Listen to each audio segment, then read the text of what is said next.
Good morning, good afternoon, good evening, wherever you are in the world, and welcome back to the Curry Spot. My name is Jill Boreham, and I'm Amanda Potter. Thanks for coming back. do you remember, Amanda? We were talking about how to raise your immunity, and we've done vitamin C and we've done zinc, and we also made some hydroxychloroquine. Oh yes, I've still got loads in the fridge. I keep baking it. I made a big batch yesterday. Lovely. We keep making it, don't we? Amanda's even gone and bought yourself a pressure cooker, haven't you? I have. It's so much easier with the pressure cooker. And I've started making. So when I make it and it leaves all that pulp, I make an almond, gluten-free cake out of the pulp. It's delicious. Well, I've got the ingredients, so I'm going to give that a go later because obviously I've got all the pulp in the fridge at the minute. Yeah, so that's brilliant. But the one thing that we haven't got around to, and it's a bit remiss really, is that the one thing that we do know that has been a big factor in people contracting and surviving or having lesser symptoms through COVID is vitamin D3. So we do really need to talk about that. Oh, well, I've started taking the supplements because of you and I feel fabulous. Yeah. So you're going to have to tell me why. So vitamin D3, it's actually a hormone, actually. Oh. Just a vitamin, it's a hormone as well. And vitamin D3 is one of those things that it's very, very difficult to get it from food. So what we know in the northern hemisphere here is that the majority of people are very lacking in it for the majority of the year, at least half of the year. So we know that people, for example, who suffer from SAD, seasonal affective disorder, vitamin D affects your moods. We know that people who suffer from SAD need to supplement with vitamin D3. So even those people that have a mild version of that, they should be supplementing. So we've known that for some time. But one of my favorite stories about vitamin D3 is, I don't know if I've probably told you this one, is that what I do know, and I became very aware of it when I first started studying nutraceuticals and vitamins and minerals and herbs, was a friend of mine told me her wonderful story about her practice in Peterborough. And there's quite a big Asian population in Peterborough. And I don't know if you know, and I wasn't aware that, Asian families are quite large. They tend to have slightly bigger families. And that although their Asian women have bigger families, they also are quite known for having quite a lot of miscarriages. Oh, right. And so my friend, this is probably about 20 years ago, maybe 15 years ago, what she worked out was that Asian women, they were not having a very good diet. They're largely vegetarian, and that it was very sort of male orientated. The women were very much stay at home, look after the children, look after the husband, and their needs were kind of second. Right. And they would have leftovers. They would perhaps just have a biscuit at lunchtime and a main meal in the evening. And also they would cover themselves up, obviously, when they were outside, whether it was in the winter or the summer.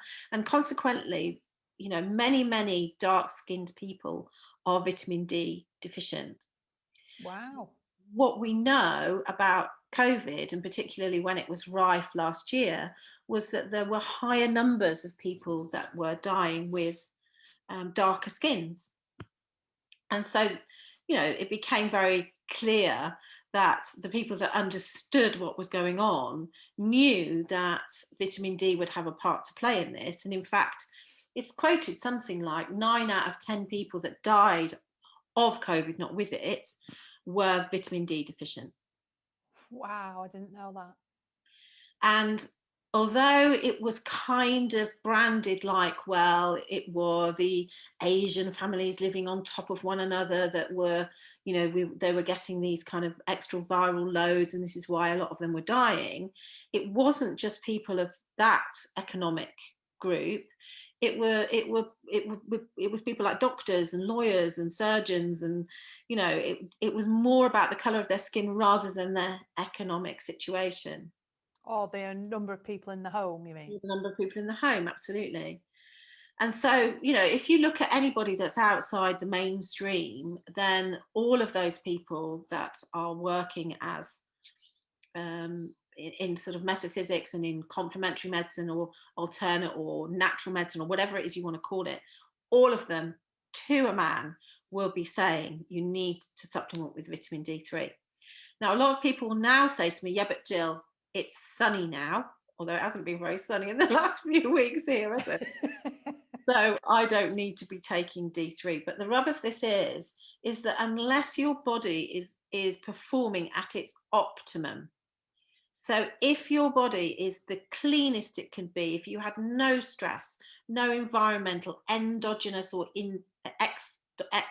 exogenous stress, so things from the environment, things from the outside, if you had no stresses in your life, if you were eating the cleanest organic food, if you were in an area that wasn't polluted, if you were drinking water that was pure and fresh and spring water, so you were getting enough sleep and enough exercise, then no, you probably wouldn't need to be supplementing with vitamin D3 at the moment.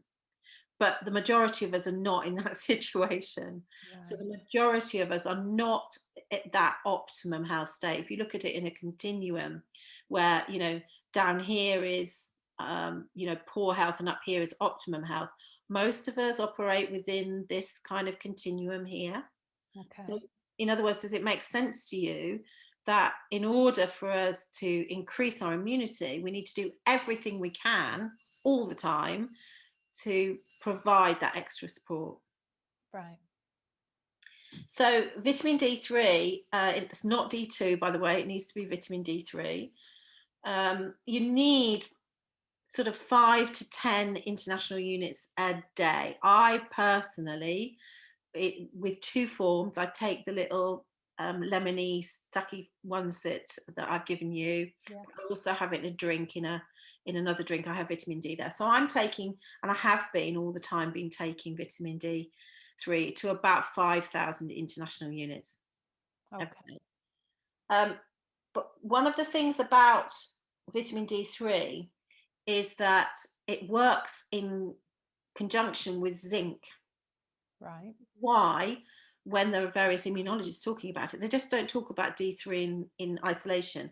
They say vitamin C, vitamin D3 and zinc, because zinc helps to reduce the viral load.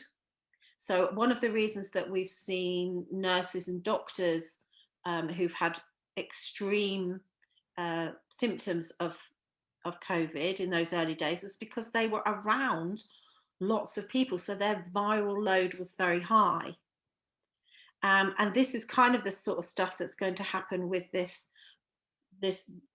jab that we've got now, is that the viral load, when the next load of coronavirus comes along, potentially will have the same effect. It's called pathogenic priming, basically. So we need to do even more now, particularly if you have had the jab, to raise your immune system. Because zinc, what zinc also does, it helps you to absorb vitamin D3 as well. Okay. So what we must do is make sure that we're having those two things in